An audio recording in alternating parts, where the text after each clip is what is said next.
Are we all good? Is everything okay?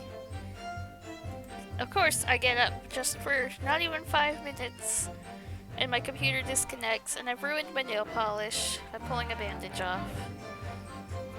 That's fun. This is great.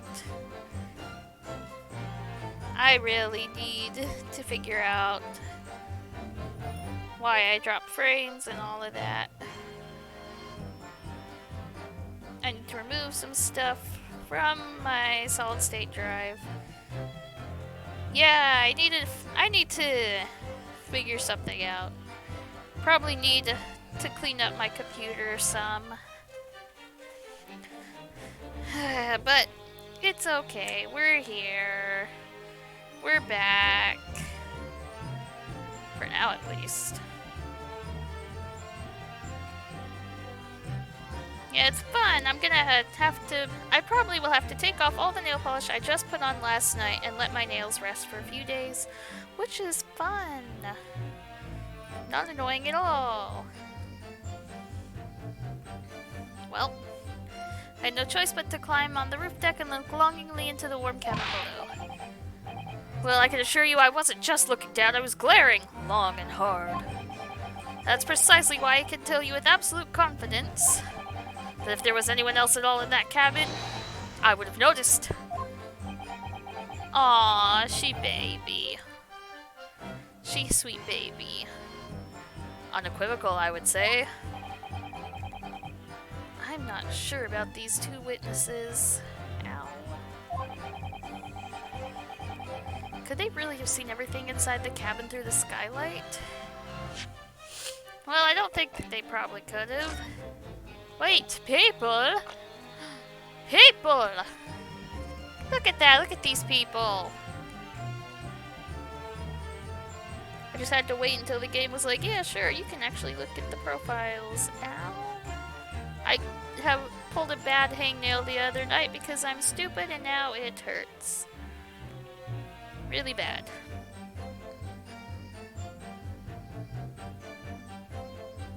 This one is going to be nail polish free for a little while. Oh, look at them. He's 52? Doesn't look it.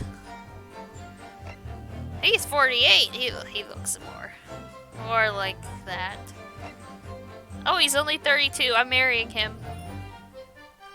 No, I'm not. I want Phoenix.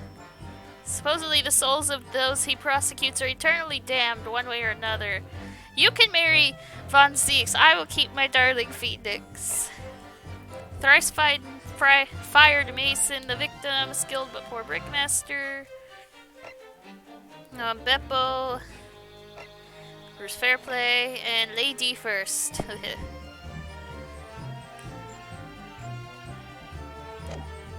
Interesting. Ah, crap. What if these are this guy's gloves? I don't know.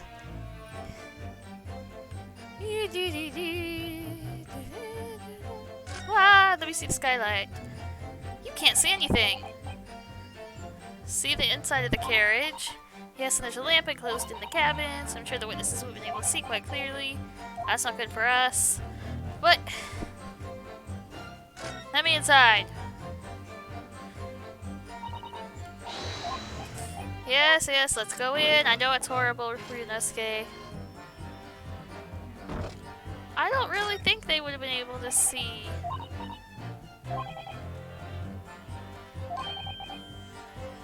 Could be open from inside the cabin.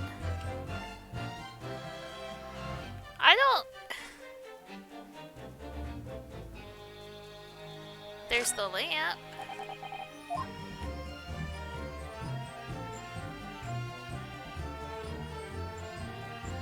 I don't think they would have been able to see down in here easily. Like at all.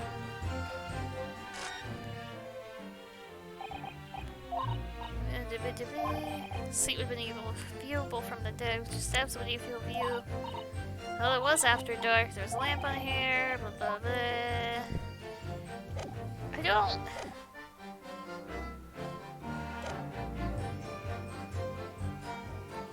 What if the lamp was off? I don't know. Am I dumb? Allow me to confirm one thing, Mr. Fairplay. You were riding this omnibus. I witnessed the events in the cabin through the skylight on the roof of the upper deck. Is that right? That's right, yes. In that case, there is a portion of the cabin interior that would have been out of sight from you. What? By golly, really? Obviously, at this stage, we can't say for sure. But the possibility cannot be denied that at the time of the incident, there could have been another passenger in the enclosed cabin of the omnibus. Objection! Enough hypothetical meandering, my Nipponese friend. The prosecution demands that you substantiate your claims. After all, the scene of the crime is here, in the flesh. Do they want us to go inside again? Very well, I will uphold the prosecution's demand.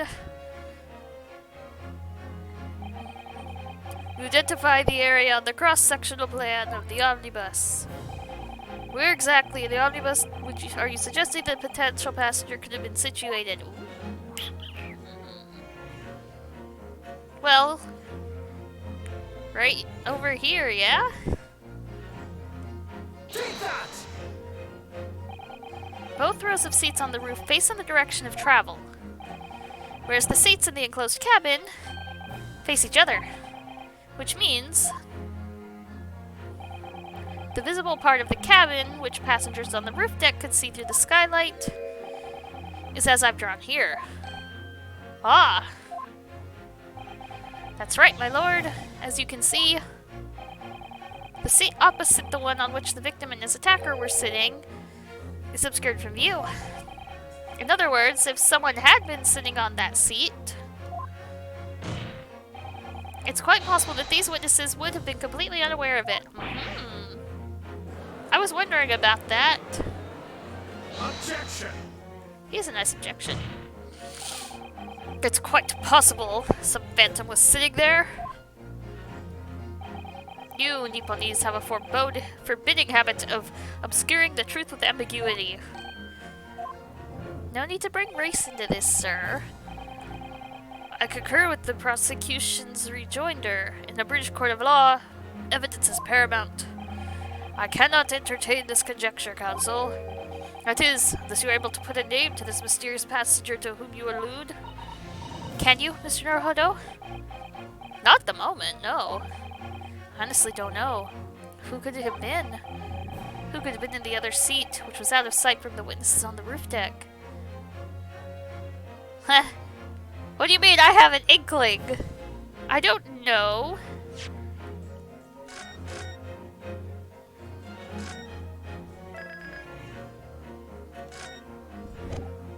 I don't know.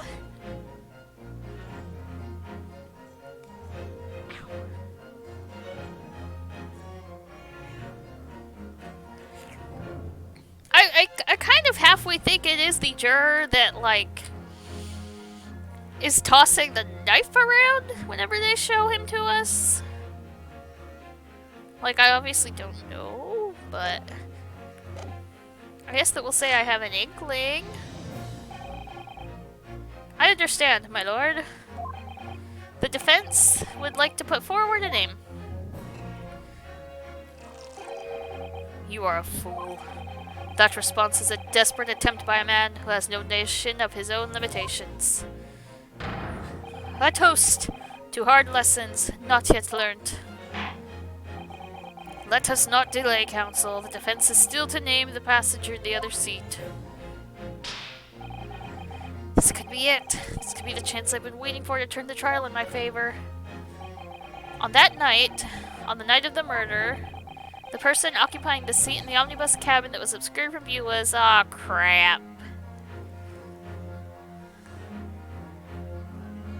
I don't know. I made a mistake, didn't I? Did I make a mistake? I probably made a mistake.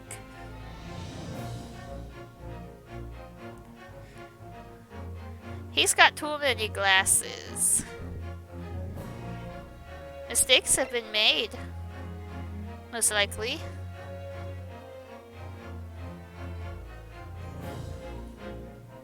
Well, dang it.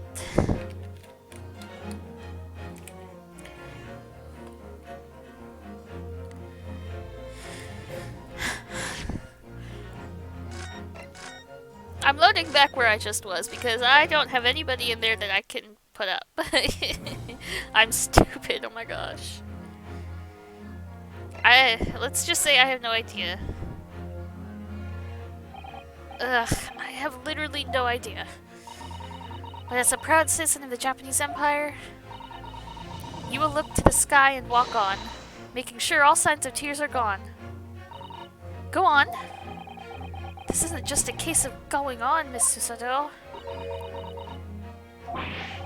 Alright then, I'll go on. The defense would like to put forward an... Are you kidding? It doesn't even matter?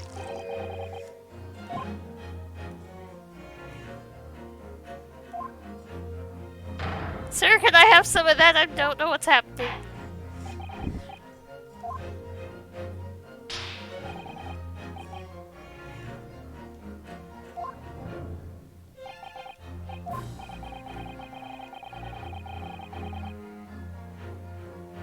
I don't know!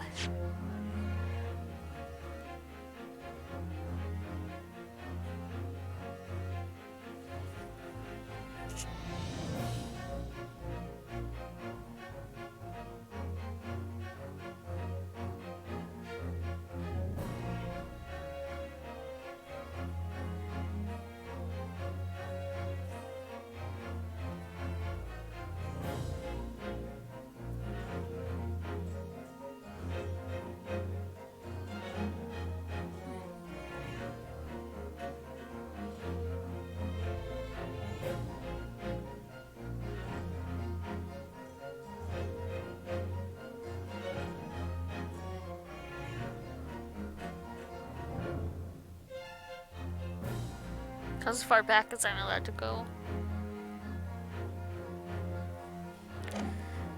I don't know.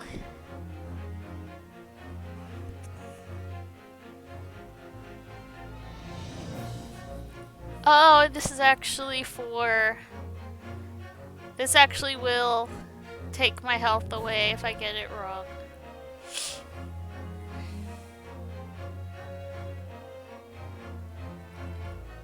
Can I look it up? I don't know. I don't know. I'm looking, I'm sorry.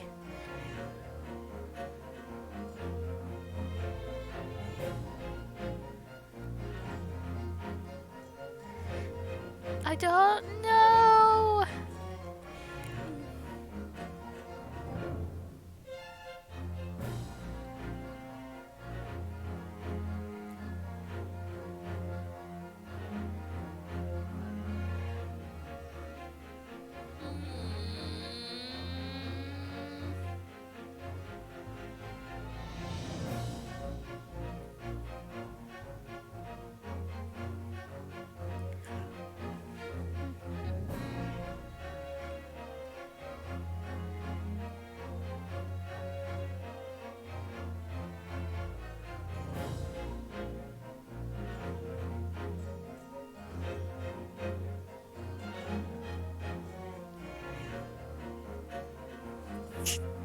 I found a spoiler-free walkthrough.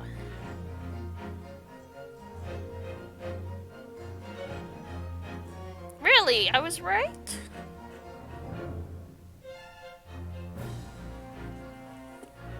Well, apparently we are supposed to present this guy. Music stopped, so that's good.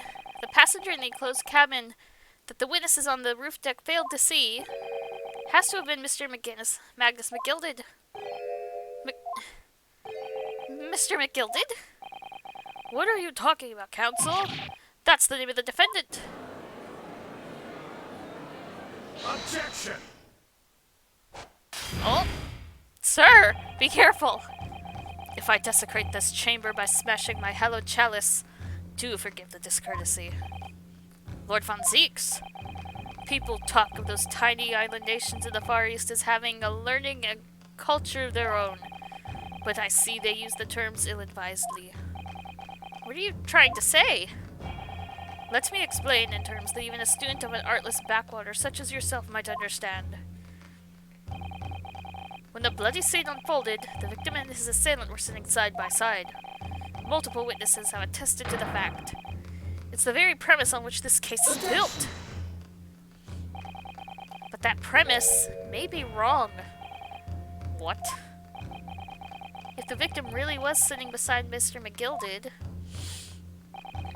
it creates an inconsistency that can't be reconciled in any way. What inconsistency, counsel? The defendant's gloves, my lord. Both witnesses made the same testimony. They claimed that there was blood on both hands of the person sitting next to the victim. Objection! Yet we know the truth to be otherwise. Only one glove bears the gory remains. The point is, even in the face of this irrefutable evidence, both witnesses have maintained their stance. Yes, their testimony remains unchanged. Exactly. They both adamantly swear that they clearly remember seeing blood on both hands of the assailant. In short, their memory of events is correct, and their testimony reveals the truth. It was somebody else sitting beside the victim that night, a third party we have yet to identify. And the victim's blood was on that passenger's hands, both of them. Objection! And who was this third party? Obviously, the true culprit. Extraordinary! Listen to that music! What exactly are you postulating? Objection! The defense's postulation is just that, nothing more than conjecture. The witnesses have clearly stated that they saw the accused. Oh? But when elaborating on his testimony, Mr. Fairplay said the two of them were wearing hats, and I couldn't exactly make out their faces. Oh. Yes. The tops of their heads were obscured by the roof. All I could see was the rest. I could see the rest of them, though. Oh man, this looks like it's going to be long.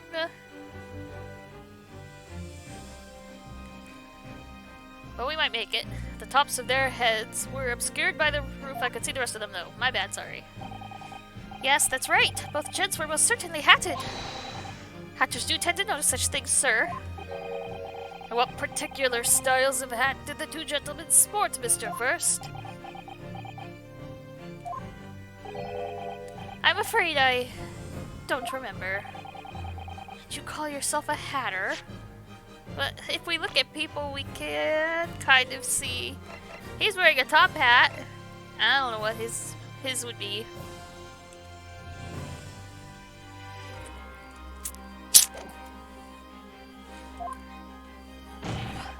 The style of hat makes no difference. There was no third passenger in that cabin. How can you be sure? Because if there had been, the accused, Mr. McGilded, would undoubtedly have offered to depose the fact. Unless, that is, you are proposing an even more preposterous explanation.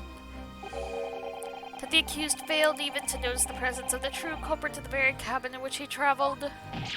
I don't think we're saying that. I mean, we could just say that Mr. McGilded did it, which he probably did. He's right. If there was another person traveling in the enclosed cabin of the omnibus, it's inconceivable that Mr. McGilded would have been unaware of it. There is clearly a simple solution to this problem. Bring the accused, Mr. McGilded, to the stand. Well, what say you, counsel? The prosecution objects, my lord. On what grounds? As a suspect, he will have already made a full statement to the police. But what if there's some reason why he's unable to speak freely? But if it's a police officer, Magnus McGilded is no uneducated ruffian. If it indeed turns out the man has been withholding information, you can be sure it will have been a most deliberate act. Counsel for the defense, what is your opinion? My lord, Should we ask Mr. McGill to testify or not? Absolutely! Yes, we need to hear what he has to say in order to find out the truth. Hand up! The defense would like to call Mr. McGilda to the stand. In that case, I would like to hear the opinion of the jury. Ah, yes, sir, I might need a little time to consider this. If you ask me, I think we should hear what Mr. McGilden has to say.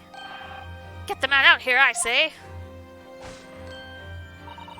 It would be utterly illogical not to hear his testimony. When something needs doing, get it done. That's how I run things at the guild. Hearing what the patron of my favorite little park has to say?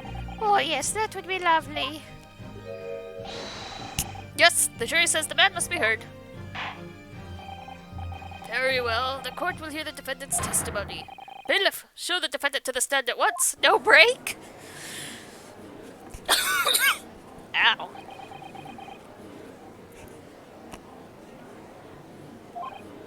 Now, maybe what actually happened that night will finally become clear. Maybe not. We're probably gonna have to be struggling for a while. Let proceedings be resumed. Mr. McGilded, have you been listening to the discourse of the day? To be sure I have, my lord. There are now two matters on which the court desires to hear from you. The first is whether or not there was a third party with you in the omnibus cabin, as proposed by the defense. The second is that if such a person was indeed present, why did you conceal that fact from the police? Begad, no, 'tis not in my nature to hide anything at all. Just answer the questions, please.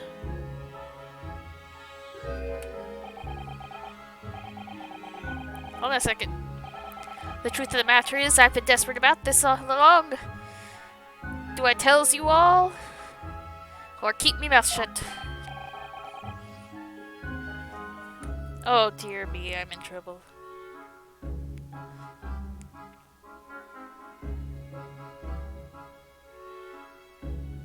Paramount just sent me the new wave of Boruto Pops. And I'm scared. My wallet is in trouble. Tell us what, Mr. McGilded? The fine fella representing me is absolutely right. In the carriage on that night with myself and the other man, there was another passenger.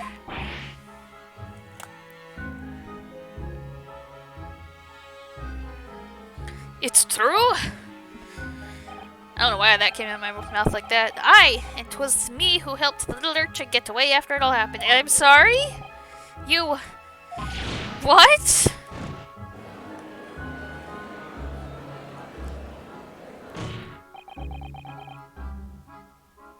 Hold on.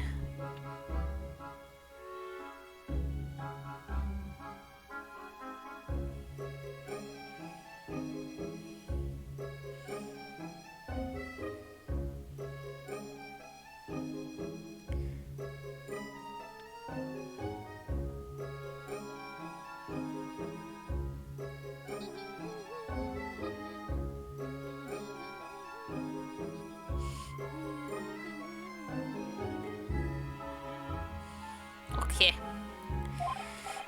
No, Magnus McGilded. That convenient excuse can't save you now. I'm truly sorry, so I am, Lord Von Zieks. I'm sure you'll be wanting to know why I said nothing when I was taken in by the police. I do be having a very good reason, I assure you.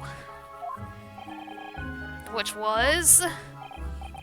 Well, the little child was just in the wrong place at the wrong time and not in any way involved, you see. What? If the police had known the wee one was there, they'd have assumed she'd done it. She! They'd have hauled her here into this courtroom just like myself. I was only trying to spare her that. Young hearts and young minds are easily damaged, my lord. I'm confused. And who was this young child of whom you speak? That? I don't know. You don't know? Aye, well, the wee thing just happened to be in the carriage that night. I never saw her before or since. Objection! How convenient. We've absolutely no reason to believe this man. The prosecution calls for the witness's statements to be disregarded by the court. You know, I wouldn't be surprised if the urchin is here in this courtroom as we speak, listening to the proceedings. What? Oh! There's a fire? Wait, what? What's going on? Be careful, Mr. Naruhodo. Cover your face. Bailiff, don't let the accused escape. Secure the omnibus. I hereby call an emergency recess. Bailiff, ensure the defendant is in custody and clear the courtroom. What's happening? We were hurriedly removed from the smoke-filled courtroom by the bailiff, amid scenes of chaos as people stumbled over one another in their desperation to flee the chamber. We had no idea what was happening. All we knew is that, for the time being at least, the trial was suspended. Oh, this is a to be continued. I should have kept going last week. Jeez. Yeah, save the progress. Save it here. This is fine. It's fine. It's fine. Oh, listen to that music. February 18th, 12:52 p.m. The Old Bailey defendant's antechamber. What on earth just happened in there? Mr. Naruhodo, I managed to find out what happened. Miss Susato, I was told it was an advanced form of smoke grenade. A type of exploding device that releases smoke. A smoke grenade? It sounds like the sort of thing ninjas use. They're just making sure everything is safe now. I think the trial will start again before long. But who would have done something like that? The police managed to catch someone who was trying to flee the courtroom, apparently. Flee the courtroom? Why? Well, it's a young girl of around 15, I hear. A young girl? Then could it be the other passenger that Mr. McGilded was just talking about? My thoughts exactly. So he wasn't lying. Oh, what's become of Mr. McGilded, actually? There's so many things I need to ask him about, but he's not here. I think he was summoned to the prosecution's antechamber to answer questions, along with the young girl. Who is she, I wonder? And what was she even doing here at the trial? She was taking a huge risk. For what possible benefit to herself? There's another matter that's troubling me. What's that? The 20 pence. Oh, according to the coachman, Mr. Beppo, he took 4 passengers that night at a fare of 5 pence each. That comes to a total of 20 pence exactly. But now it seems there were in fact 5 passengers, which means the figures don't seem to add up again. She's right. It is strange. Counsel for the defense, kindly proceed back into the courtroom. The trial will recommence in 5 minutes. Oh, thank you, officer. We'll go in straight away. Well, whoever she is, I imagine this young girl will be asked to take the stand and testify now. I really can't imagine what she's going to say, but it could alter the whole direction of the trial. We'll know soon enough, Miss Susato. Yes! I can't breathe.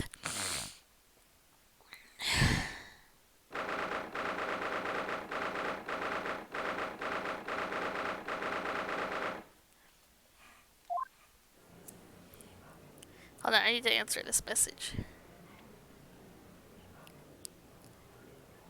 Oh, it's her! I've seen her before.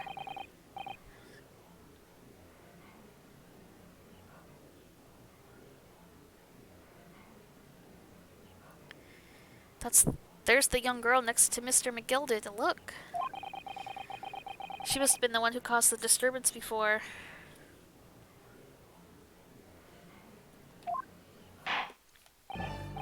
Well, after that rather eventful recess, the court will now resume the trial of Mr. Magnus McGilded. Now then, Lord Von Zeeks. My lord. I believe you have established the cause of the smoke which failed proceedings earlier. It seems to have been an advanced form of smoke grenade, of the sort typically employed by the army. Good gracious, the army! What in the devil's name? It was an elaborate attempt by a young girl to cloak her escape from the public gallery, but she was caught.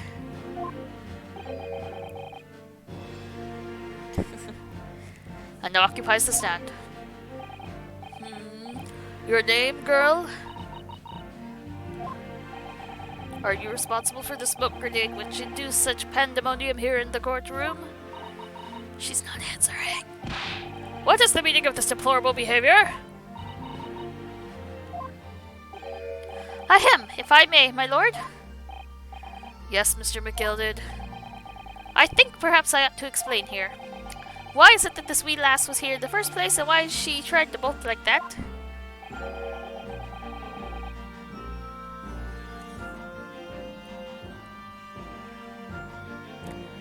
'Tis all tied up with the events of that night, so it is.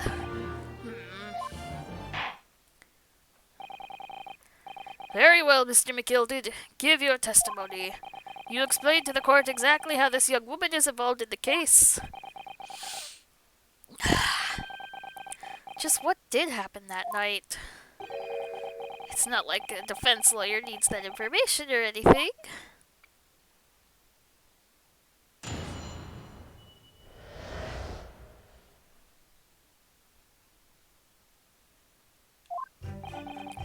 On the night in question, I took the back seat in the omnibus and promptly nodded off. Then, begorra, a loud thud and a wee scream woke me up with a fair start. There was a fella collapsed on the floor at me feet, so I sat him up in the seat across from me. Then I turned to find out where that scream had come from, and bless my soul, what did I find? There was a child in there, all curled up in a ball, hiding her wee self away. Huh. I remain somewhat baffled, I confess, but from what I gather, on the night in question, the young girl was indeed riding in the omnibus, is that correct? 'Tis exactly as the defense counsel said. This lass was the 5th passenger, my lord. Why isn't she talking?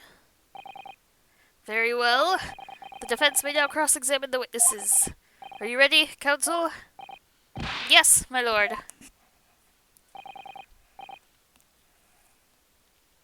Or rather, no. I have no idea where to start. We start by pressing everything!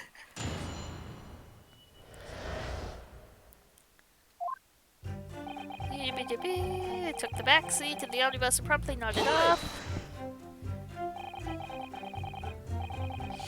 And when you first got into the omnibus, were there any other passengers already on board?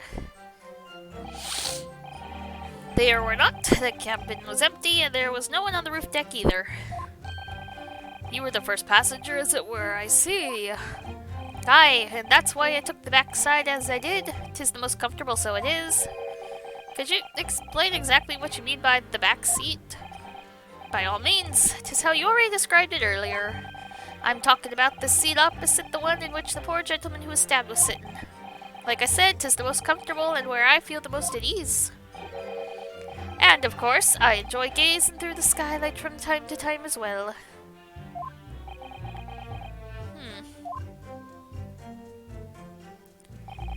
Then a loud thud and we scream woke me up with a fair start. A loud thud, you say? And a scream? Aye, that's right. How can I explain it? 'Twas like the sound of someone falling to the ground, that sort of noise. So you think it was the sound of Mr. Mason falling to the floor having been stabbed? Well, now, you'll remember I was asleep at the time, so I wouldn't like to say. And when the sound woke me and I opened my eyes, there wasn't a soul to be seen in the carriage but the fellow on the floor. You didn't see anyone, but at the same moment you did hear a scream. Ah, from the seats above you on the roof deck, I presume?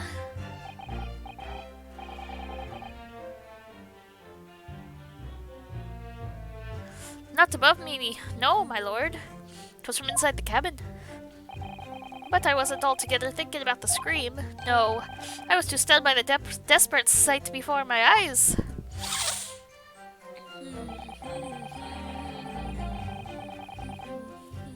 Hold it! You set him up? The victim, you mean?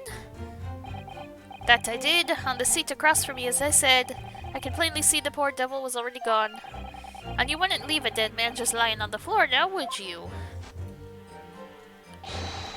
'Tis common courtesy, so it is. He's weird. I find that a little hard to believe. Our Lord von Zeeks, now why would that be? You wake to find a man lying dead at your feet in a carriage. Any normal person would hail the cabman. Any upstanding member of London society, that is. Well now, as you know, I'm in something of a special line of business. The business of lending money at exorbitant rates of interest. Unfortunately, my lord, not everyone is thankful for the help I offer them, and some would even see me dead. So I do try, where at all possible, to avoid getting myself into a tangle with trouble. Are you suggesting you were just going to leave the man there? Heavens alive, no! I was always intended to report it, so I was. Only, I don't mind to find out the whys and wherefores first. The whys and wherefores? Right you are. There's some details I wanted to understand before anyone else got to meddling. That wee scream I heard, for example. Wouldn't your good self do just the same? Yes. The scream he says he heard at the same time as the thud of the victim collapsing. Then I turned to find out where that scream had come from, and bless my soul, what did I find? Hold it! I'm afraid I don't understand. I'm sure you told the court that there was no one else in the carriage except yourself and the victim. So I did, sir, so I did. As far as I could see, that is. What do you mean by that? Well, now, 'tis a queer thing. The wee scream I heard as I woke up. It came from, if you'll excuse the vulgar expression, under me backside. Oh, she was in there! Good gracious! Under your backside? And when I lifted the seat on which I'd been sitting, I found there was a wee cubbyhole there for storage. Mr. Naruhodo, we can examine the omnibus ourselves, remember? Yes, of course. The whole bus was submitted as evidence. This would be a very good time to have a thorough look around inside. And that's when I found her. But we already looked at it!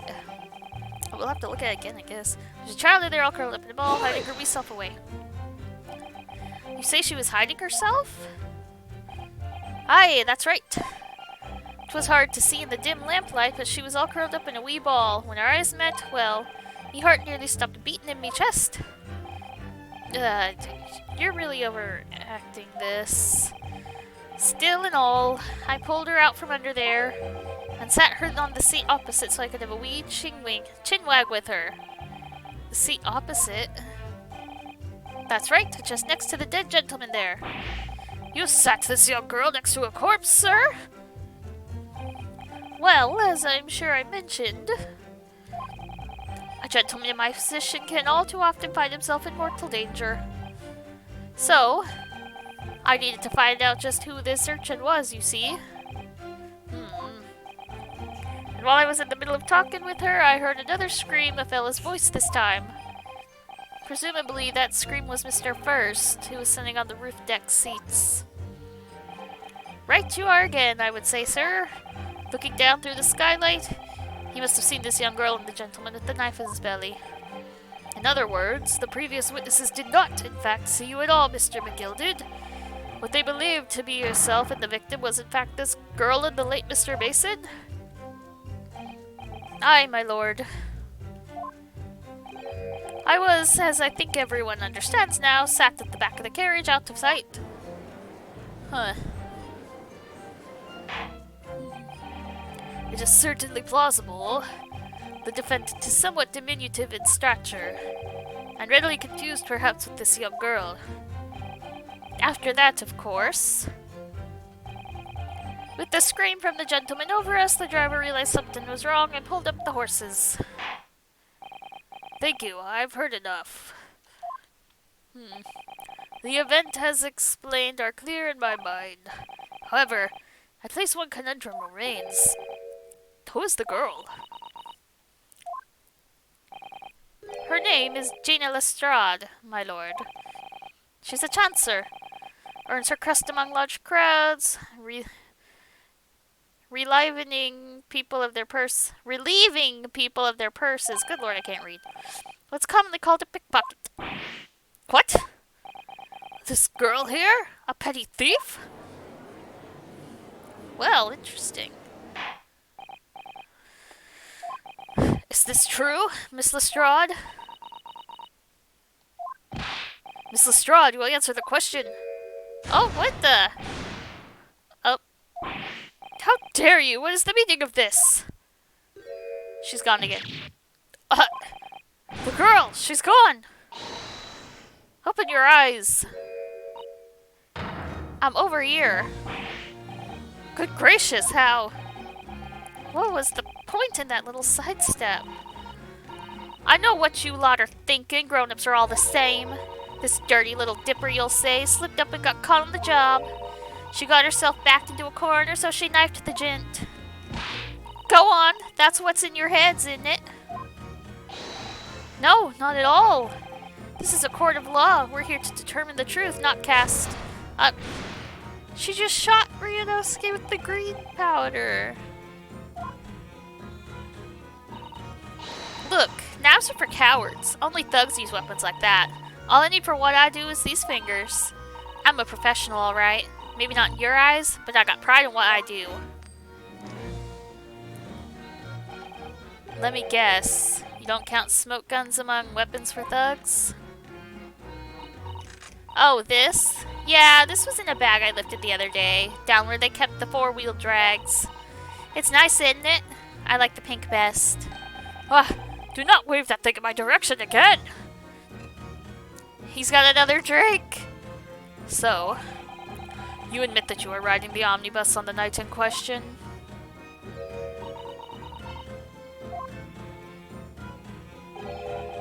"'Tis all right, lass. You can tell them the truth now."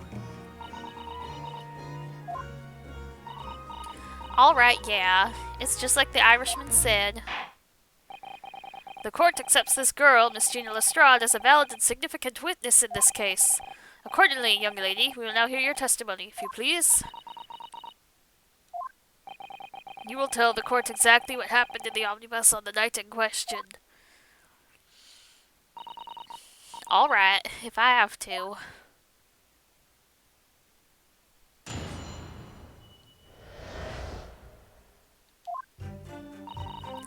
So I snuck inside the carriage before they before they hooked up the horses, just like always. I can't read. But it was a right old waste of time. I got nothing to show for my troubles that night. I'll tell you, you can't see a blind thing in that hiding place. It's pitch in there. Then, after a while, I hear this loud bang. Nearly jumped me out of my skin, I did. And the scream just came out. It's because of that this swell found me. He did help me get away, mind. I don't know what's happening. Yes, he let you go. I fail to understand why you would let this street urchin go, Mr. McGilded. Oh, 'tis simplicity itself, my lord. You see, she couldn't possibly have killed the other passenger. I knew that for a fact. How? As I'm sure I said before, sir.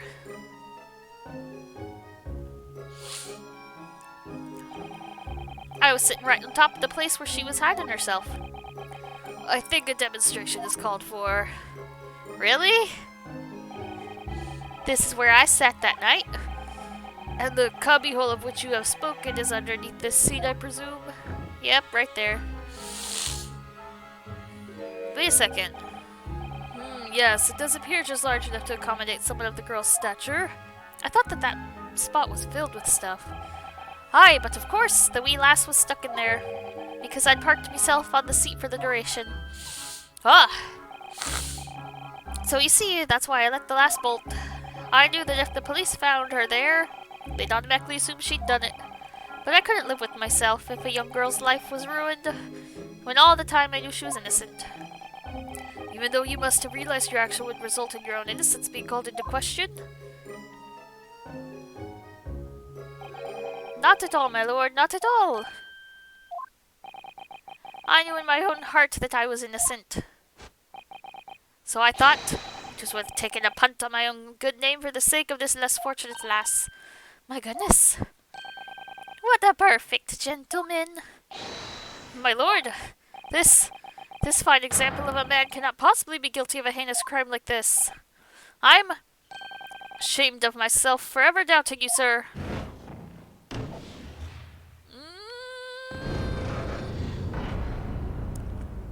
I'm concerned. With calm, calculated reasoning, one arrives clearly at the truth every time. I'm concerned that we're doing something wrong. I'm very concerned about this at the moment. Saints alive!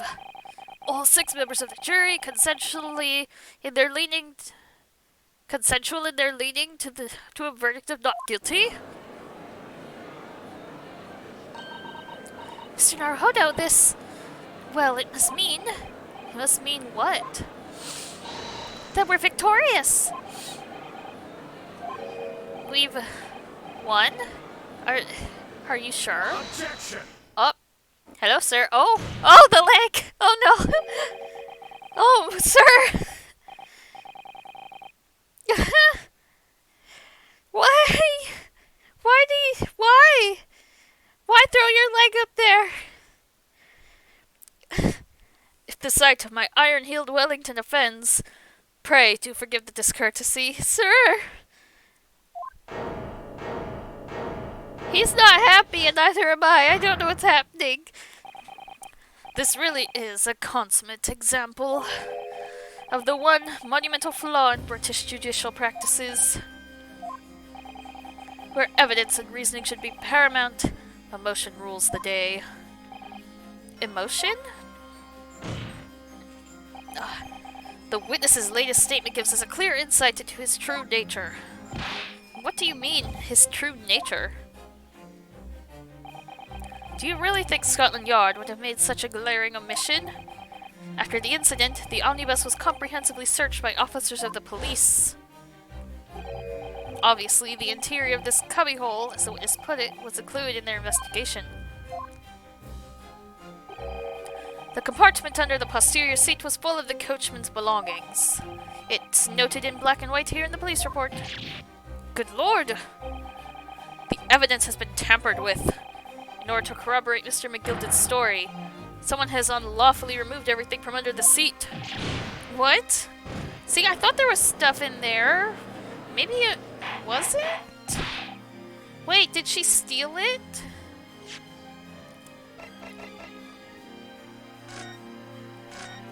Did she steal this stuff when she ran off? Or attempted to run off? Oh, I just saw the blood on the floor.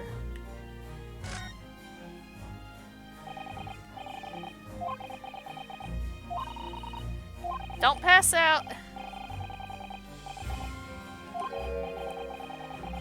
Von Zeeks made no mention of it. I suppose that does seem a little strange. Why do I have such a bad feeling about this? Because you are Phoenix's ancestor. Oh, it is empty. It wasn't earlier, was it? The storage compartment, but there's nothing in here. It's totally empty. Something doesn't seem right here, but I can't put my finger on what it is. I seriously think last time it had stuff in it. How could such a devious contrivance possibly be defected, Counsel? Naturally, we must acknowledge the deficiencies of the constabulary for allowing this to have happened. However, I assure you, when the omnibus was wheeled into the courtroom this morning, the compartment under the seat was not empty. Well, my Nipponese friend? Me? When the carriage was submitted as evidence, doubtless you examined it in fine detail, as would any self-respecting practitioner of the law. Pray, what did you find the condition of the underseat compartment to be? I'm pretty sure it had stuff in it. Oh, to be sure, the young gentleman will be able to clear this up in a jiffy. Sorry? Go ahead. You tell the court now, fella. How this is all an elaborate excuse by the desperate Lord Van Zeeks. I don't think it is. Well, counsel, do you have something to say on this matter? How am I supposed to answer? What can I say about the state of that little compartment under the seat in the omnibus? I don't think it was empty. I legitimately think that it had stuff in it when I checked it last week, because I vaguely remember seeing stuff.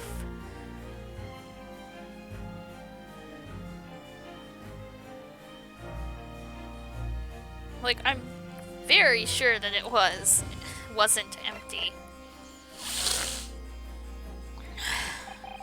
I really don't know if giving this answer is helping my case as counsel for the defense. But as far as I remember, at least, when I first examined the compartment, I'm fairly certain there were a number of articles inside it, yes. Are you sure, counsel? Be whist! What are you saying now, you daft daw? I thought you were on my side here. I think McGilded did it. What game are you playing?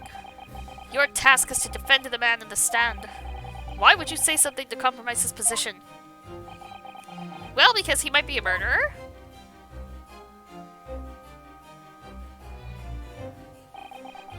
As the advocate for the defense in this trial, I confess I'm still not entirely sure where I stand. But it seems to me that I should state what facts I do know as clearly and honestly as possible. Interesting. 'Tis not altogether pleasing, fella. I'm simply telling the truth, Mr. McGilded. Well, don't forget that you're supposed to be representing my best interests here, lad.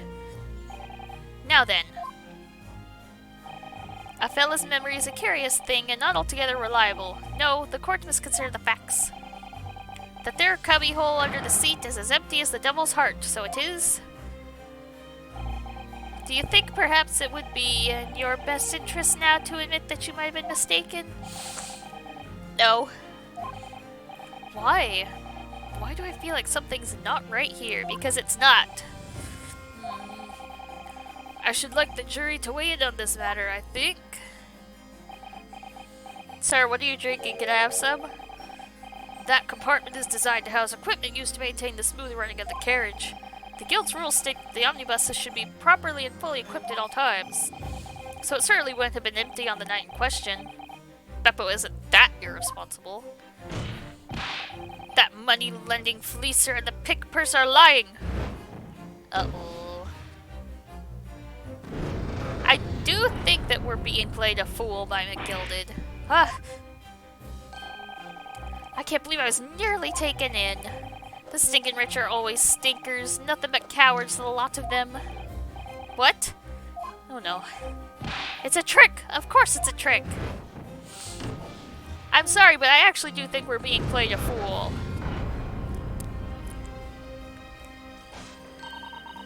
Quite so. I must concur here.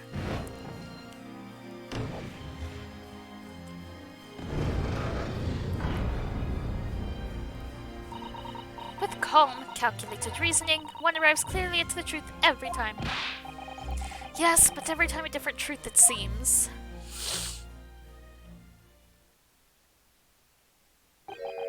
My lord, I humbly exhibit the scales of justice. Clearly, a verdict of not guilty at this time would be wholly inappropriate. Thank you, counsel, but before we proceed any further, there is the matter of the outstanding cross-examination. Counsel for the defense, begin your questioning of the witness, please. Yes, my lord. What just happened? The whole balance of the trial just shifted, almost beyond recognition.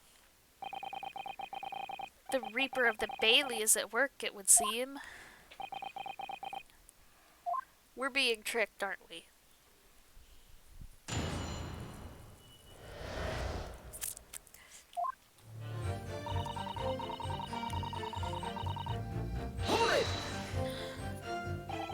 So, you were already in the omnibus before it even set off on its run? Well, yeah. I mean, what's the point of spending Joey to make a few bob, eh? That's a rum idea, isn't it? I suppose she means there's no point spending money to make money. It actually makes sense. Counsel, may I remind you that this girl is a petty thief? Kindly refrain from entertaining her tenants. Well, that does clear up the little mystery of the fares and all. 4 paying passengers at 5 pence apiece, making the 20 to which the cabman testified. And one little scapegrace riding for free. The red clonk of the driver always goes for some grub before his last run, see? So that's when I slipped into the carriage and got myself hidden under the seat. Nice and easy, right?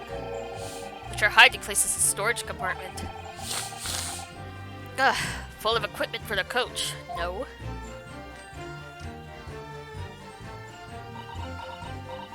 She's not gonna answer. Well, yeah, there's brushes and buckets and whatnot in there, sure. I always chuck all that out and cram it in a corner somewhere. No one ever seems to bother much. And yet, according to the report filed by the police officer who first arrived at the scene, the compartment was full of such paraphernalia. Well, I don't know nothing about that. Like I said, I moved all that stuff so I could hide under the seat. That's all I can tell you. It seems we've reached the end of that line of inquiry. Continue. But it was right old waste of time. I got nothing to show for me troubles that night. Tell you can't see a blind thing in that hiding place. It's pitch in there. So you couldn't see out into the cabin at all? Not a jot. Most days I push the cushions up with me head and look out the crack. Then I can have a butcher's at who I'm gonna fiddle. I thought you were a pickpocket, not a butcher. I mean, I can have a look. The seat that I got under ain't as plush as the other one, see? So most of the time the passengers plan themselves opposite. But for some reason that night, this here Irishman spent the whole journey right over me head. And for that reason, you weren't able to push up the cushion to peek out, I see. The truth is, I ain't too happy in small dark places. Feels too much like being thrown in the clink. But it's the only place to hide in them carriages, so it's Obson's choice. Why doesn't she just stick to picking people's pockets in the open then?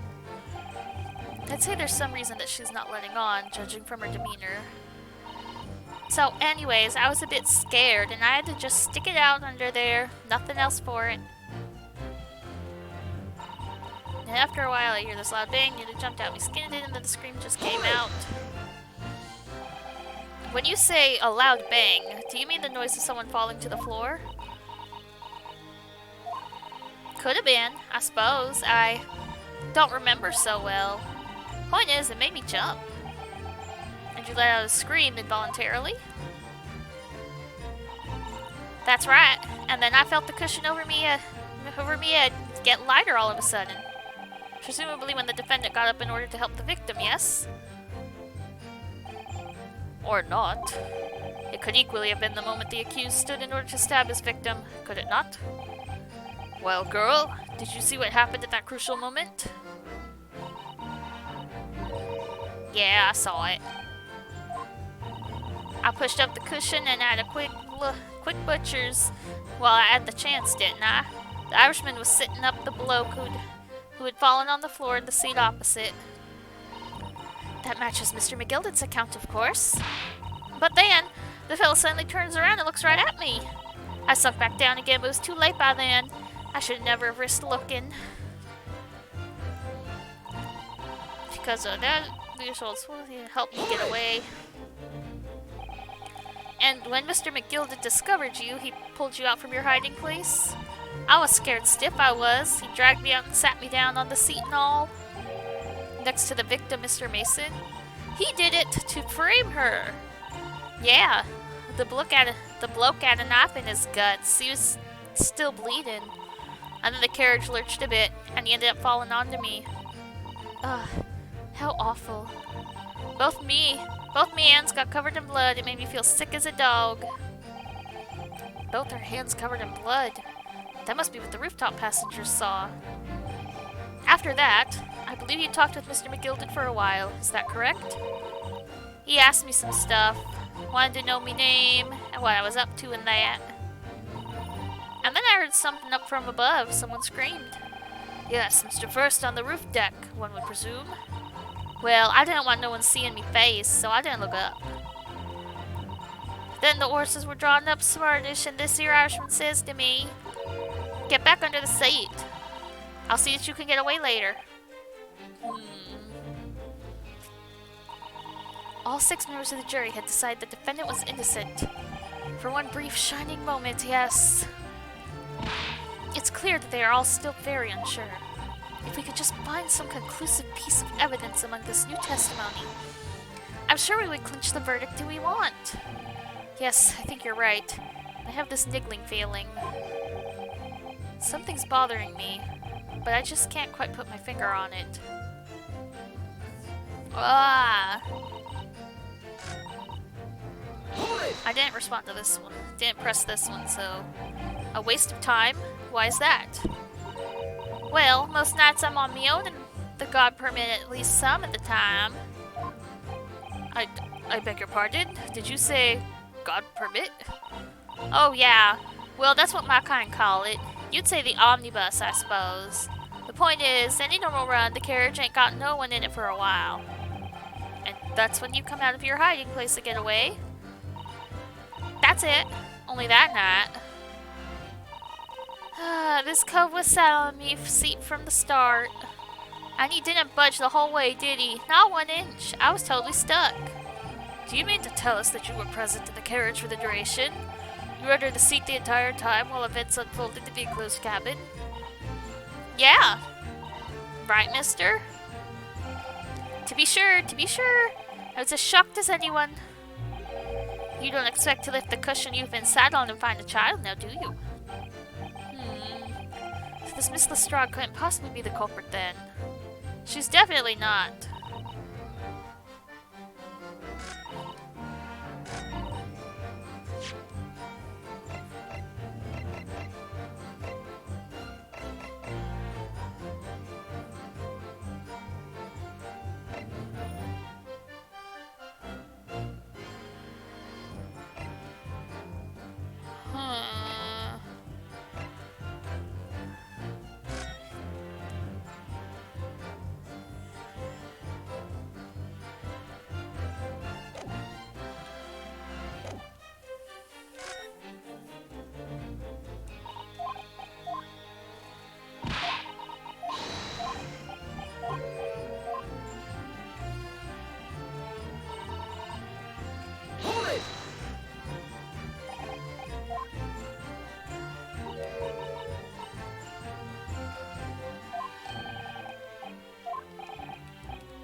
He's gotta react. Gosh, why do I have... Oh, hold on.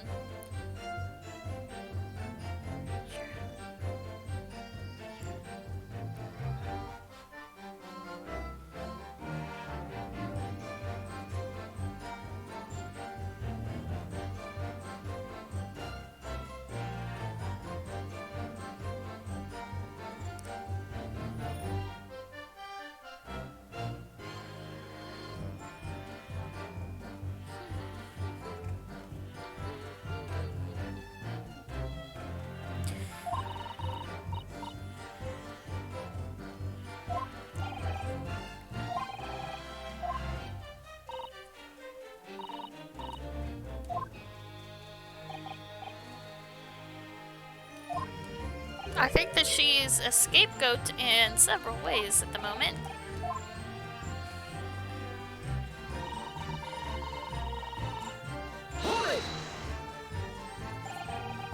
So you couldn't stay at the cabin at all? Not a shot.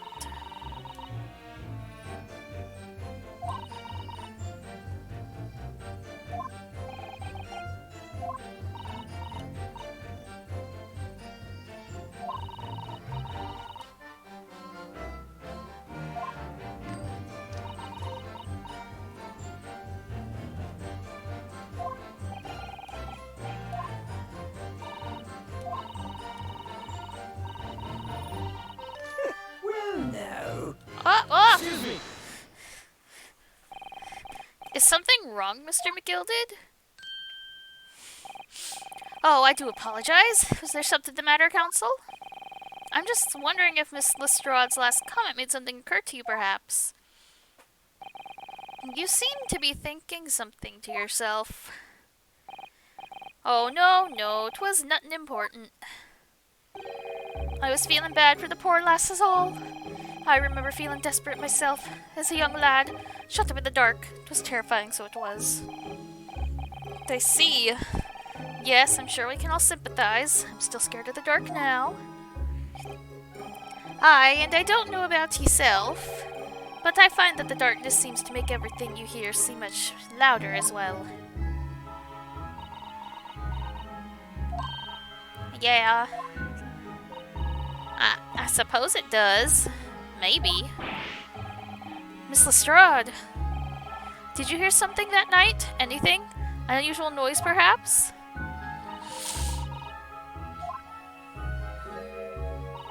Nah, not really. All I could hear was the Irishman snoring. Jabbers, there's no need to tell the whole world of me foibles, you little scamp. What a pity. If only Miss Lestrade had heard something, it might have given us a vital new clue. Yes. What should we make of that last statement of hers? It's probably super important, isn't it?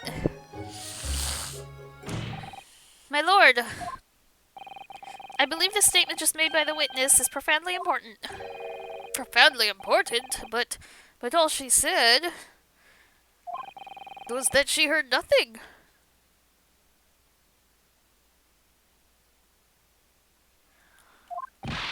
Yes, which is the profoundly important part.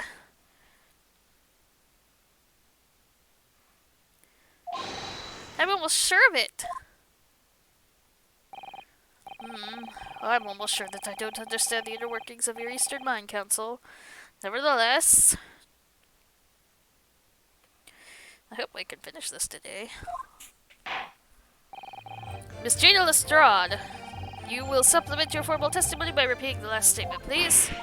What? Supplement? What are you on about? Don't give me all your fancy talk. I know what you're trying to do. Well, it won't work on me. That's right. Insult the judge. Always a good move. I was straining my ears to work out what was going on, but all I could hear was snoring. So you were straining to hear what was happening the entire time? Since the moment you hid yourself? Not exactly, no. Sorry?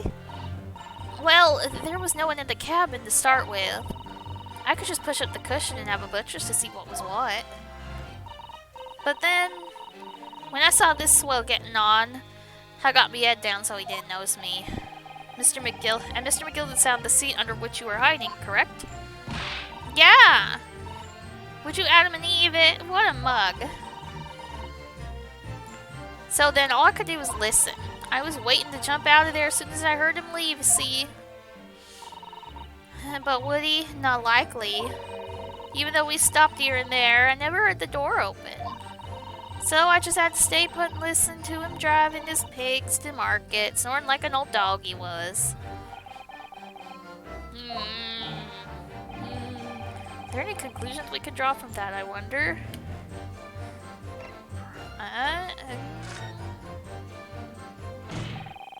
Miss Lestrade, what you have just told the court is clearly at odds with the facts.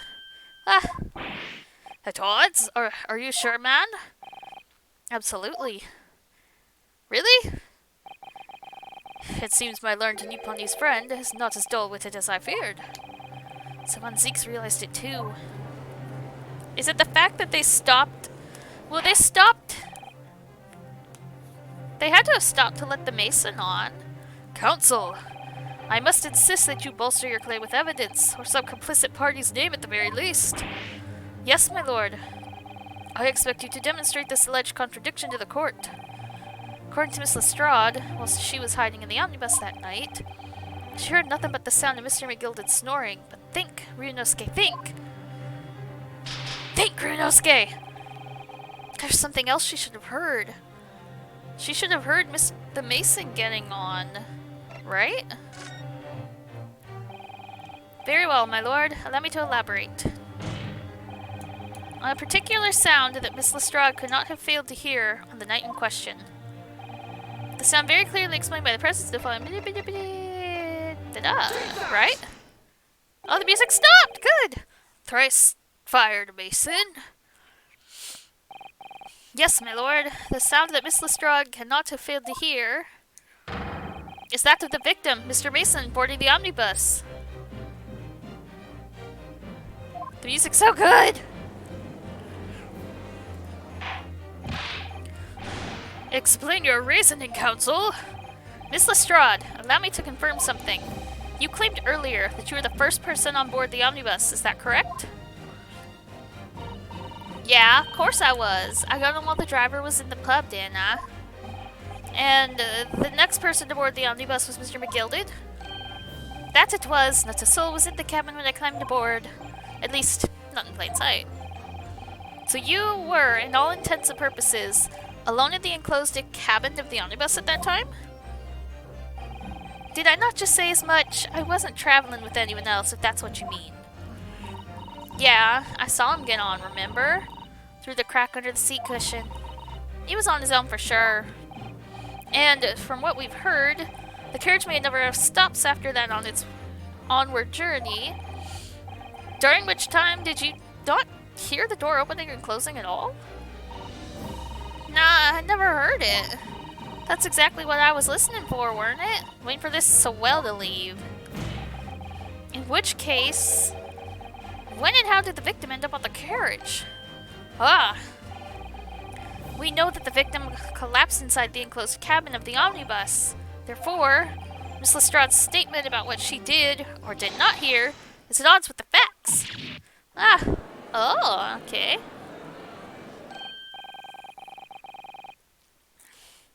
Yes, this petty thief's statement was clearly flawed. Lord von Zeeks. Yes, he knew all too well that there was an inconsistency in Miss Lestrade's statement. Oh, hello, you're laughing. It would seem words of thanks are in order for my learned friend. What are you talking about? What are you talking about? You have demonstrated matters impeccably. This witness and her colorful statements are entirely unreliable. Her words are convenient untruths, nothing more. Oh. Well, he's dead, right? How could the victim possibly not have boarded the omnibus? That makes no sense whatsoever. And this girl is a pickpocket. Let's not forget that. Uh-oh! The granny's saying guilty! Ugh, she didn't even say anything. I didn't want to judge the dear little mite just because she has some rather naughty ways. But I must say, I can't abide liars. And neither can I. Mr. Foreman. I didn't want to judge the girl just because she has some less than salubrious ways. But I must say, I cannot abide liars. Not good. I don't know what's happening anymore. Mr. Naruhodo, that's 5 jury members leaning towards guilty. Well, your consideration for others is refreshing, my Nipponese friend. To the considerable troubles you have spared me.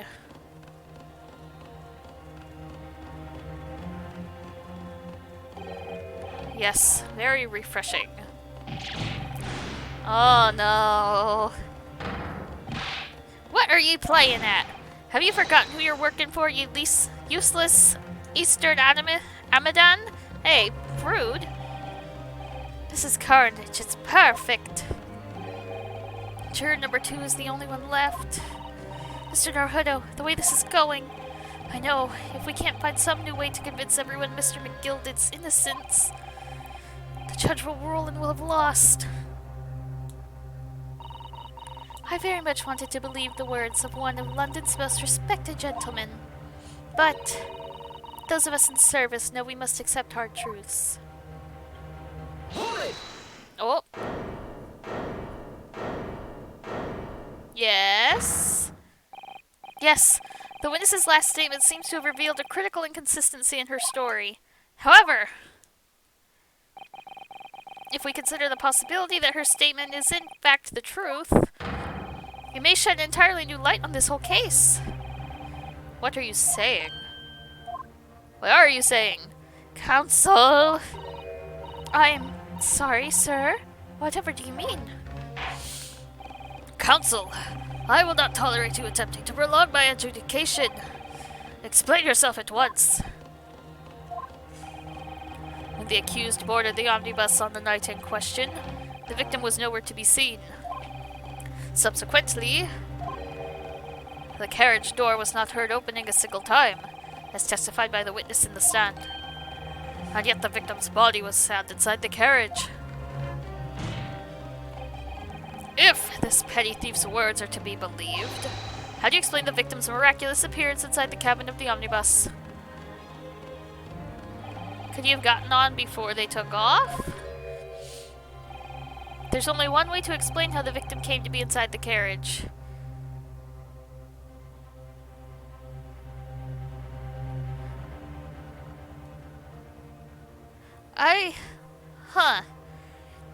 Well, there's not another entrance as far as I could see.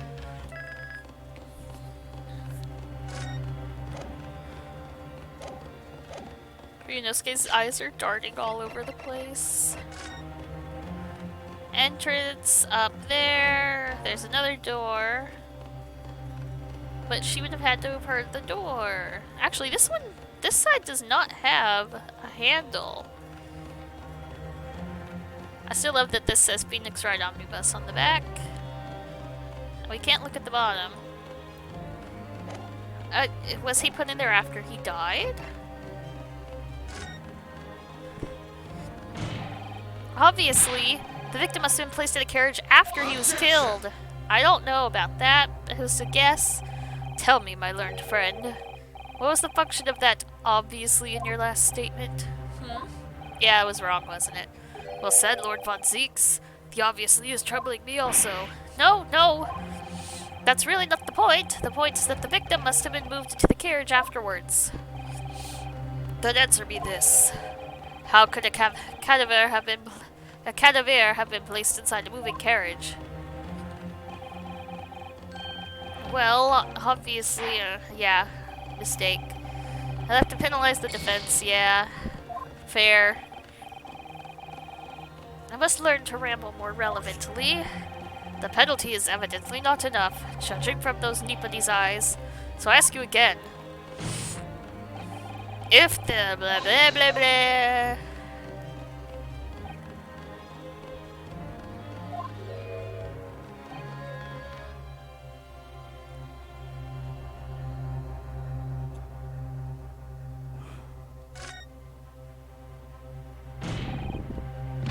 Clearly using their...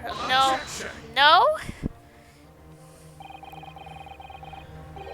Another entrance?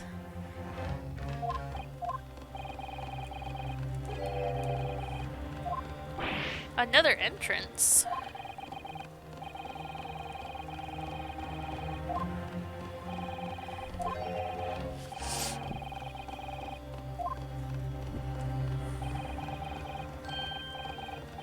Well, I was thinking maybe he was stuffed under there and she just didn't notice when she was pulling the stuff out, but that's stupid too, isn't it?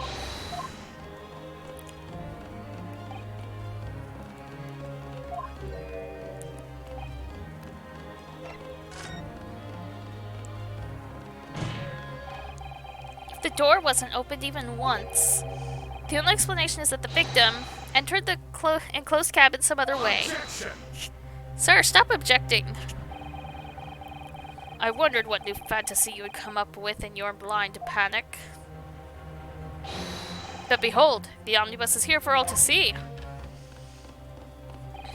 Only one side of the enclosed cabin is furnished with a door. The other only has windows. Fixed windows, which cannot possibly open, in short.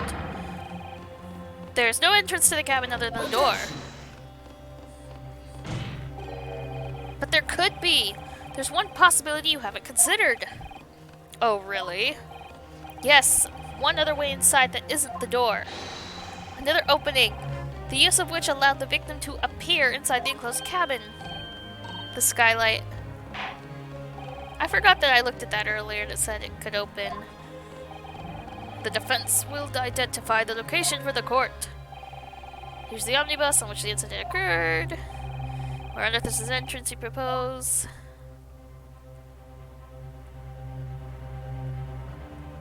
Take that! The answer is obvious. It can only have been the skylight. I say, the skylight? So they dropped him in? Objection! Your ludicrous proposal almost has me lost for words. However, the skylight may well be large enough for someone to pass through. Objection! So you claim, but do you have a shred of evidence to support your addle-brained theory?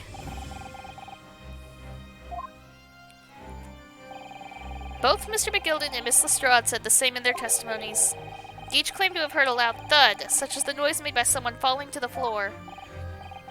Yes, which has already been explained, as the sound of the victim falling from his seat, having been assaulted with the dagger. Yes, it has, but a man slipping from his seat onto the floor really made such a loud noise as the witnesses described? A noise loud enough to cause Miss Lestrade to let out an involuntary cry, in fact? Good gracious! Perhaps, in fact, that was the moment that the victim made his entrance into the cabin. No, let me rephrase that. The victim didn't enter the cabin as such. He fell into it. Objection! You're now suggesting that the victim fell from the skylight into the cabin? That's simply impossible! How can you be so sure? Because if the victim had fallen inside through the skylight as you say, the passengers on the roof deck would have seen it happen. Not necessarily. And yet, not one person made mention of such events in their testimony. Well, yes, that's true, but...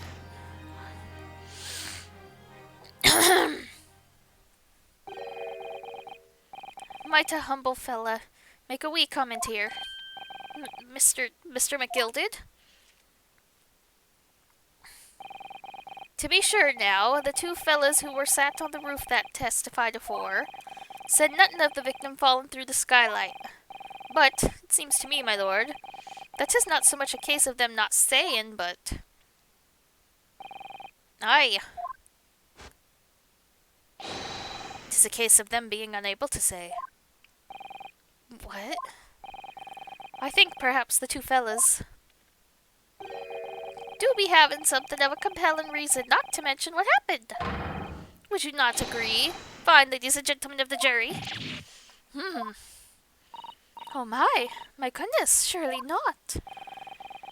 Those two chaps on the roof? Halfway still think it's the blonde guy, but I don't know.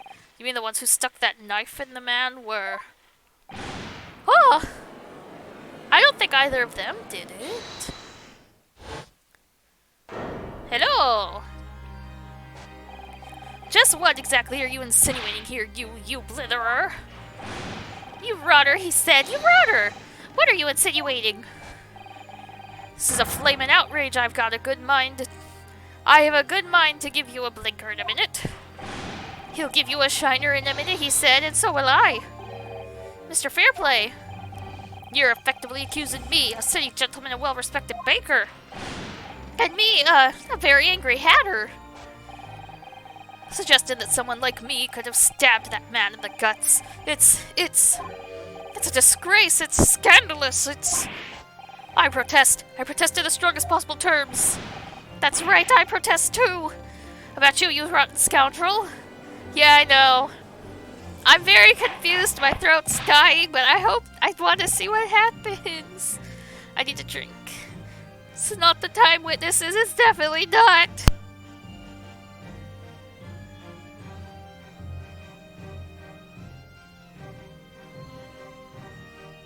Did you see Von Zeeks put his leg up on that desk? Oh my gosh, that man. Good lord. I will not permit this wanton invasion of the stand. Return to the anteroom at once. But this is beyond reason, my lord. Oh, it's outrageous. It's very hurtful, you know. My lord, if I may comment. Go ahead, Lord Von Zeeks. It was the defense that incited this outburst from the witnesses. My lord friend has seen fit to abandon all protocol and accuse the witnesses without proof. That's not really what he did. Accuse? I never intended to. It seems, young Nipponese, that your command of the English tongue is wanting. You proposed to this court that the victim fell through the skylight from the roof deck of the omnibus. That hypothesis cannot possibly stand without the rooftop passengers being aware of the events. You have branded these gentlemen liars. You have intimidated their criminal guilt. Intimated. You've intimated their criminal guilt. Huh.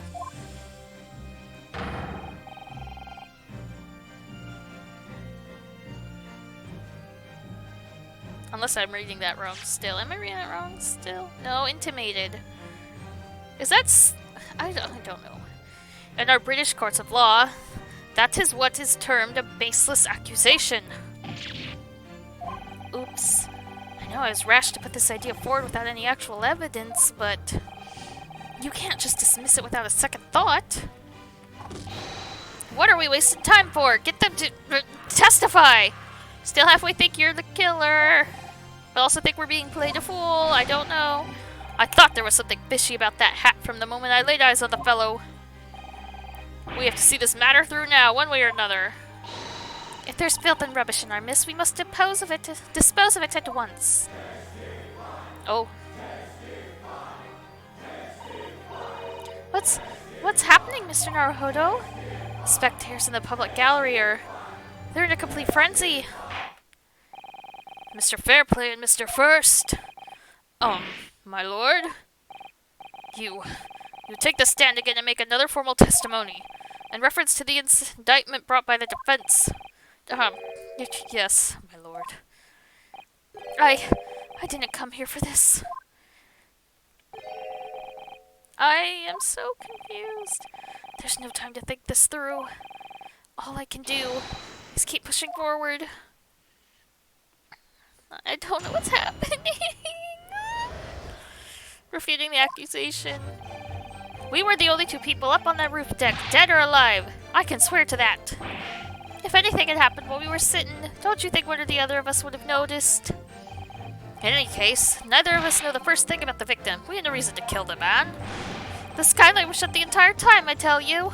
We couldn't have possibly opened it. If you're so sure the victim fell through the skylight, where's your proof? I don't know.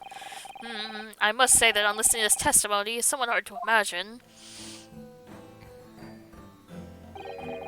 how either witness could have performed any malevolent act on this open rooftop deck. Words are hard in these games, without the other noticing forthwith. That's right, you see? We're innocent, I tell you. Although logically, of course, the argument falls down if the two of you were in collusion with one another. What? Huh? According to the investigations by Scotland Yard, the two witnesses shared no common dealings. Well, I don't trust coppers any more than I trust the stinking rich. Something doesn't feel right here. The trial is going in our favor, really. So why do I feel so uneasy? Counsel for the defense, over to you. Your cross-examination, please. Oh, yes, my lord.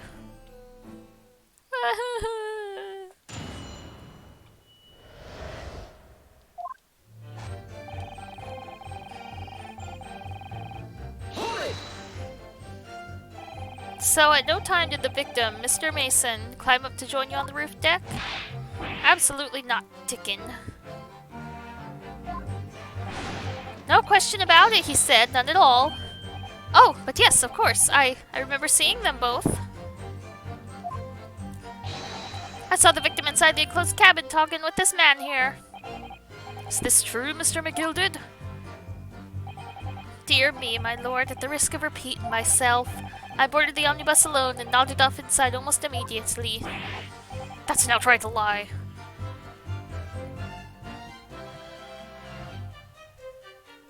Without doubt you were engaged in. Let me stop you there, fella, and ask, do you have any evidence at all? I thought I heard someone knocking on my door.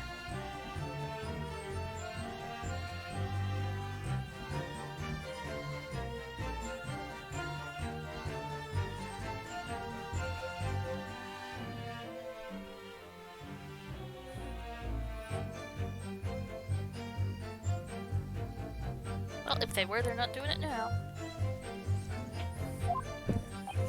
Ugh. 'Tis all about evidence in the courts these days, so it is. You do well to remember that. I saw you with my own eyes. This is going so well. I know. Anything can happen where we're sitting. Don't you think one of the others will notice? Maybe. Well, it was on the final run of the omnibus at past 10 o'clock in the evening. It would certainly have been quite dark, perhaps too dark to see clearly. Is this some kind of lark? Is this some kind of joke, he said? Is that what this is? Or perhaps one or the other of you fell asleep briefly? Are you? Fair dinkum, sir? Are you serious, sir? That's what he said. It's impossible, I tell you. I'd give you the keys to the vault if you could fall asleep in that bitter cold. And if you did manage it, your eyelids would freeze shut and you'd never open them again. That's extreme.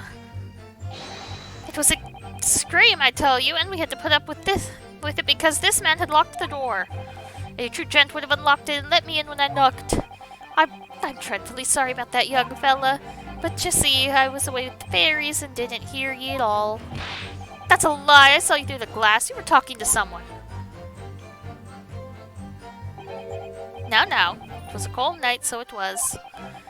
People do be seeing things that aren't real in the cold, 'tis hardly surprising. Seeing things? Seeing things? I believe we have reached an impasse here on this particular port. Oh, you. Don't take it personally now, lad. If I'm a suspect in this case, then 'tis only fair that you and the other fiend are too. Open and free competition is what a capitalist society is all about. This isn't a competition I should like to be involved in, really. The first thing out there, reason to kill a man. So, you had never met Mr. Thrice-Fired Mason before? Oh, no, not once, never. He'd never met the man before, he said, never. And you, Mr. First, had no prior dealings with the victim either? That's right, sir. Hatters don't have much to do with brickmakers, to be perfectly honest, sir. No, I imagine not. You see, how many different ways can I put this?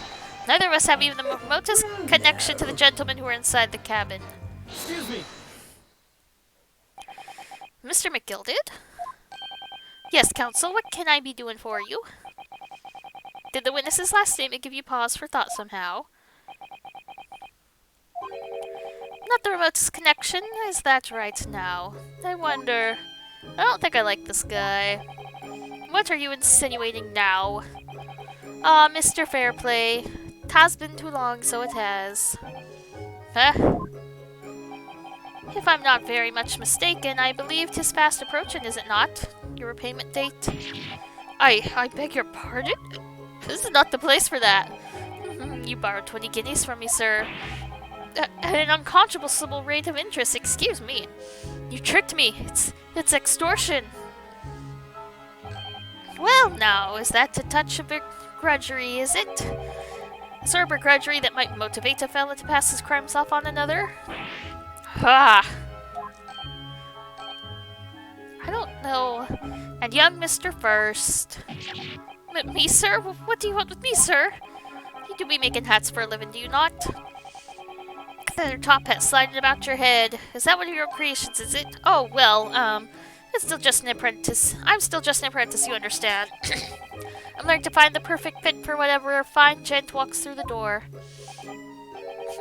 The perfect fit, is it? Well, it is a very distinctive design, so it is. Many customers like it, I tell you. They like a distinctive touch. Customers, such as thrice-fired Mason. Oh. There was a photographic print of the victim submitted as evidence before, my lord. Oh, this you mean? Oh. I can't help thinking that the poor fella's hat looks distinctly familiar, wouldn't you say? Oh! That's one of my hats. Aye, that it is. So it would seem that the brickmaster was a customer of yours. The sort of customer I'd wager you could have had a wee quarrel with over the distinctiveness of the goods. Oh, no, sir. Absolutely not, sir. Well, there's really nothing more to add. It wouldn't be right to say that the two fellas here haven't the remotest connection to the victim, you see.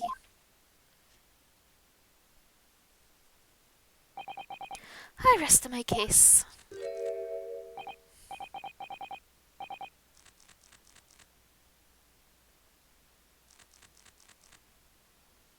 Oh, you little weasel. Ugh.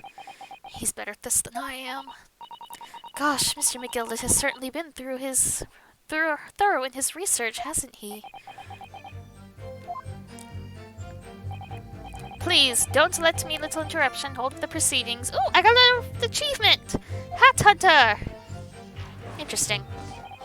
The skylight was shut the entire time until you couldn't possibly have opened it. Well, I think that's true. I think you can only open it from the inside. Are you certain about that? That the skylight was shut the entire time? I'm going to lose my block with you in a minute. He's going to lose his rag with you in a minute, that's what he said. Take a look for yourself. Go on. Yeah, you can only open it from the inside, can't you? You see, it's shut fast now, just like it was on the night. So it is, of course. A fella the size of Mr. Mason could likely break right through, still and all. What? Just look at the size of the thing, you understand? Oh, now you hold on there a minute, sir. The size of the thing means nothing. On its own, let's consider the bigger picture here, shall we? Let's stop biting our canes, shall we? I was riding the omnibus on another occasion when, well, I broke wind loudly. Oh, I shocked myself with it as it happens. This is an unexpected confession, Mr. First. Oh, I just meant to say, well, the point is I tried to open the skylight, you see. But just to my luck, I couldn't make it budge. The stench was terrible. Everyone was looking daggers at me, sir. I went as red as rogue, I did. Or rouge, I did. Are you expecting me to sentence you?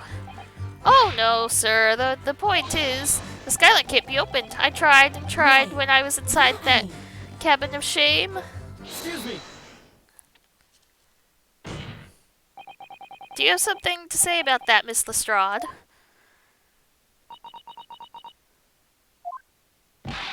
Miss Lestrade. It opens. The skylight. That is what we're talking about, right? Don't shoot anybody with the color. No, honey, please. All them skylights open. Dead easy. More easily than you can load that weapon. That's a lie, I tell you. Otherwise, when I broke wind, You can't do it from inside, you mug. Oh. Oh, you do have to do it from outside. I was confused. I thought that they said you could only open it from inside. Look, a few weeks ago, I was up on the roof deck of one of them drags. And I had a great haul. I mean, I had purses coming out my ears. Miss Lestrade, this is not the forum to be eulogizing on the subject of your criminal activities. Well, anyway, I had a bit of a scare. When I lifted the last bloke's purse, he got wise to me. All four of them surrounded me, so I couldn't hop off the bus and leg it. So what I did was I used the skylight, opened the catch, and jumped right through. What? Yeah, the catch for them skylights is on the top side. That's why I can't open them from the cabin. The skylight opens from the roof deck? Bailiff! Climb up on the roof of the omnibus at once and verify the witness's claims.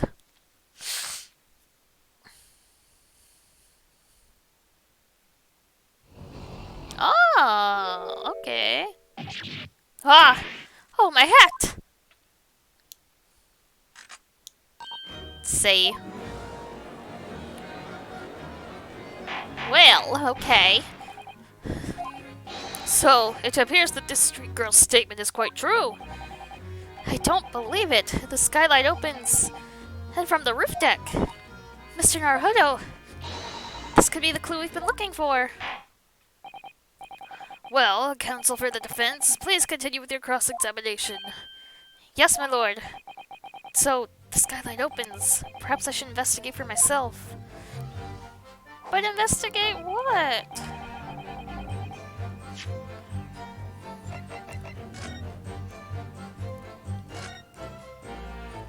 Should I go inside to check it?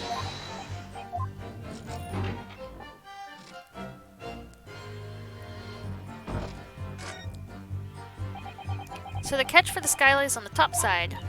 Yes, but it's not fastened at the moment, so we can slide open from here.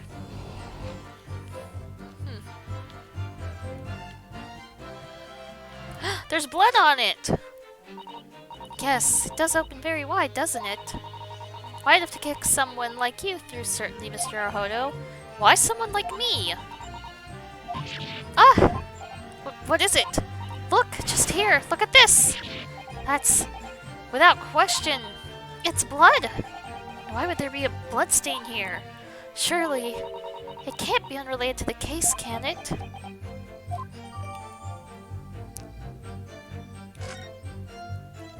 Well, that's what I get to present to this dude.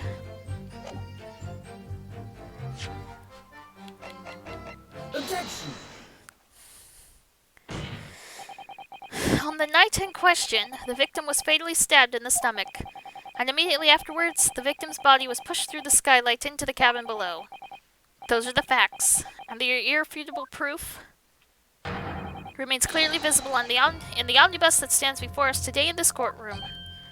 What? That's utter humbug!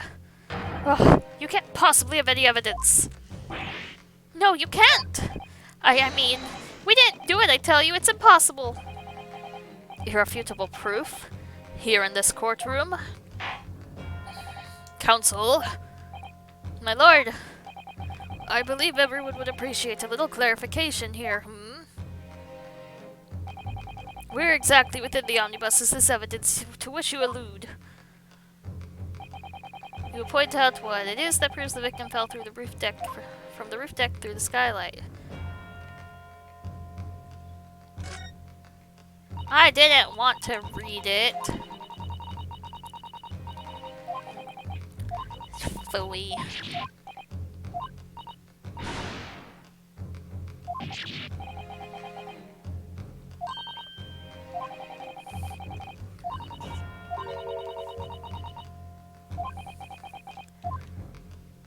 Got it! By Jupiter, is that blood? This isn't good. This bloodstain proves two things. Firstly, when the incident occurred, the skylight of the omnibus was open. What? And secondly, the victim was already bleeding when he fell through the opening. Oh my! And so it follows that Mr. McGilded, who was inside the enclosed cabin himself at the time, cannot possibly be guilty of this crime. Oh, I don't know if that's true, though. I'm concerned.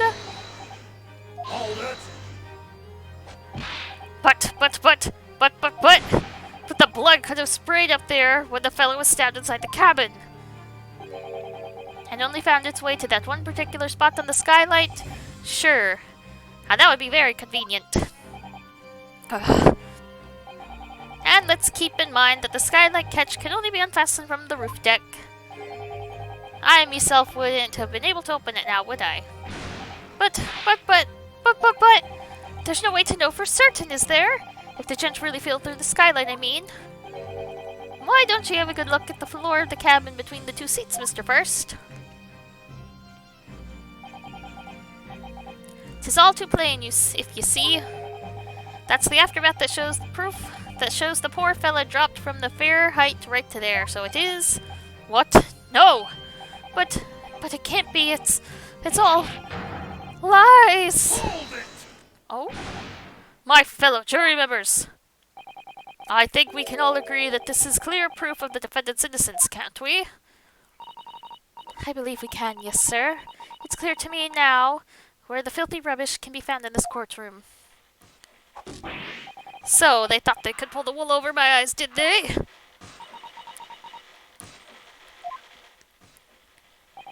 I won't tolerate any of the guilt's carriages being sullied with blood. I won't tolerate it.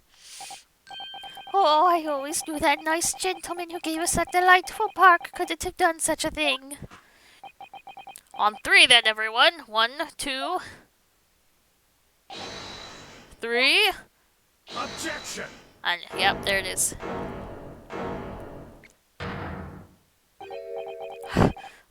Chilling performance, Mr. McGilded. Oh, and what would ye be referring to there now, Lord Von Zeeks? A blood stain on the frame of the skylight. Such evidence is null and void. What? Why? For one extremely simple reason. That smear of blood never existed. Objection! What are you talking about? It's there for all to see, and it's clearly blood. Objection! This is not going well. I personally attended Scotland Yard's investigation of the omnibus. The officers involved went over the carriage with a fine-tooth comb. So I can state with absolute surety, no such smear of blood existed in the carriage. At least, not until this trial began. But, are you suggesting, Lord Von Zeeks, that this stain of blood was fabricated, my lord? Yes, and while this court has been in session... What? What is happening? I don't know what's happening.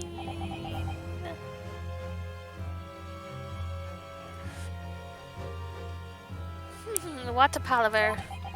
I must say I didn't expect such crude reasoning from a prosecutor of your standing, Lord Von Zeeks. But I'm Magnus McGilded, a fellow known all over the capital for his fine contributions to public life. I don't take kindly to slander, and I'll fight it to the bitter end. Even if that's rolling off the tongue of the Reaper of the Bailey. Oh, excuse me.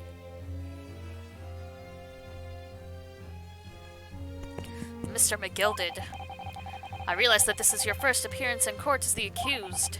However, I am well aware of your involvement behind the scenes in a great many affairs of dubious nature. You're very adept when it comes to avoiding getting your own hands dirty. And each time it happens that a case you're involved in is investigated, you adapt to the facts. I know it! Adapt to the facts? What does that even mean? Sir, please stop with the wine. When you yield a fortune the size of Mr. McGilded's, however ill-gotten it may be, nothing is impossible. Tampering with evidence, manipulating the scene of a crime, bribing witnesses.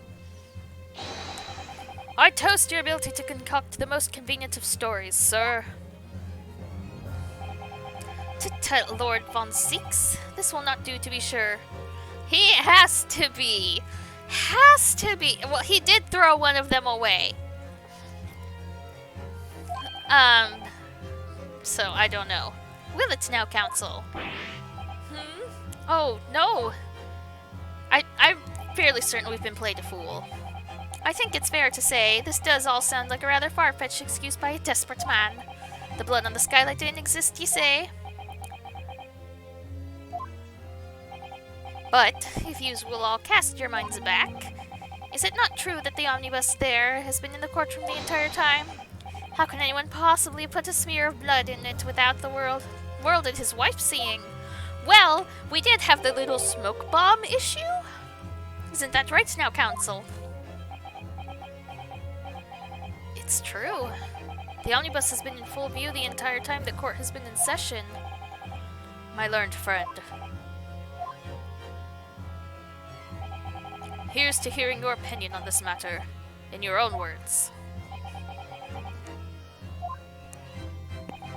As you wish. Could someone have tampered with the omnibus during this trial? If you're asking me, I think.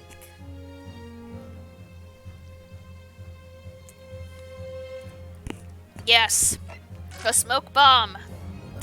When she threw out the smoke, of course.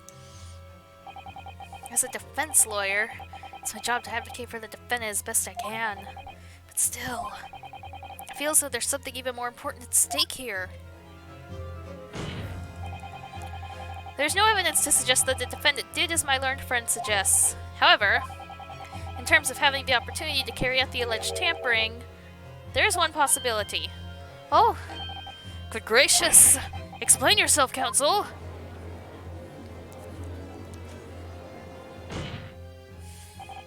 Yes, there is. It seems my learned Nipponese friend has no intention of running from this deceit.